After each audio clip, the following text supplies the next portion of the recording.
thank you, Mr. Polis. I first want to respond to some of the things that I've just heard before I give my statement, if I may. The majority's promised that after we vote on this, we will have some hearings. We're told they're going to be rigorous and fair, and we're reminded of the many hearings held by Mr. Sensenbrenner during the 2005 reauthorization. Well, first, in the 111th Congress, we held the hearings before we marked up the Patriot Act, before we asked members to vote on the bill, not after. We have new members in the body who have never voted on the Patriot Act, have never been briefed on how these authorities are used. It is simply not responsible to make them vote when they don't know what they're voting on. Second, the majority's nostalgia for 2005 has colored their memories a bit. While they remember a careful and thorough process, I remember being forced to hold minority hearings so that all perspectives could be heard. I remember hearings being gavelled to a close before they were over. I remember a subcommittee chairman walking out of the hearing while members were raising points of order. I remember microphones being turned off while Democrat members, including one of my fellow members of New York, while they were speaking. I remember being forced to convene the hearing on something like 2 days' notice, as the power to schedule the committee was abused. So I don't know how to take these current promises of openness and a fair procedure. And third, while there's been so much talk today on the floor about using the coming hearings to reform the Patriot Act, we know that is simply not what is going to happen. My friends in the majority have already stated their views on the question. Last Congress, Chairman Smith proposed a 10-year extension with no changes or reforms to the underlying law. In 2005, Mr. Sensenbrenner proposed a permanent extension, and they have a bill for that right now in the Senate. Indeed, if there were any will in the majority party to reform these provisions, that would have happened in the last Congress.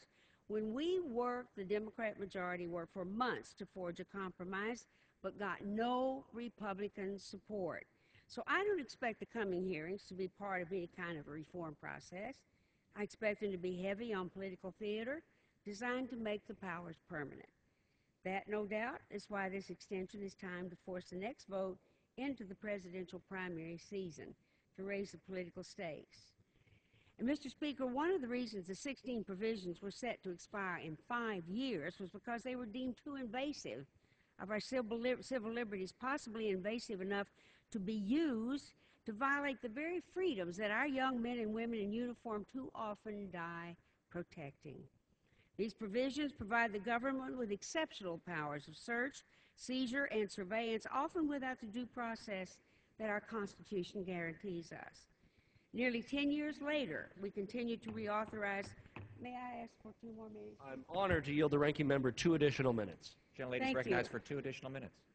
Many of these provisions without a blink of the eye. The idea of these measures was always that they would be temporary. And yet, to see the process under which we deliberate them, it seems they will last forever. Seeking no input or deliberation at any point in this bill's consideration, instead choosing to blindly move forward, is a rather sad testament to the majority's.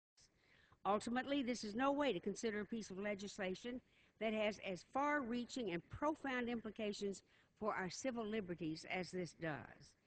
And yet the majority seeks to simply kick the can down the road, all the while stifling a rigorous debate with which these provisions deserve and need to be scrutinized. We would do well to remember that these provisions were passed into law in the frantic weeks after September 11, 2001, without our understanding of the potential impact and benefit, and that is why we created a sunset review in the first place and why we need a thorough review to keep these incredible powers in place. Make no mistake, they are incredible powers. We're not patching a run-of-the-mill program here.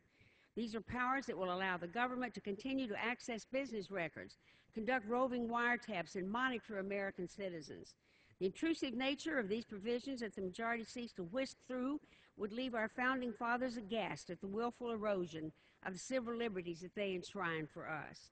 Our swearing into office is an oath to protect and defend the Constitution.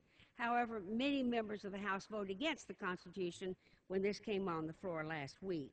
This process, lacking a serious review of far-reaching and invasive provisions, does not live up to that standard. Mr. Speaker, I urge my colleagues to vote no on the rule and against the underlying measure, and I yield back the balance of my time. He yields back the balance of her time. The gentleman from California.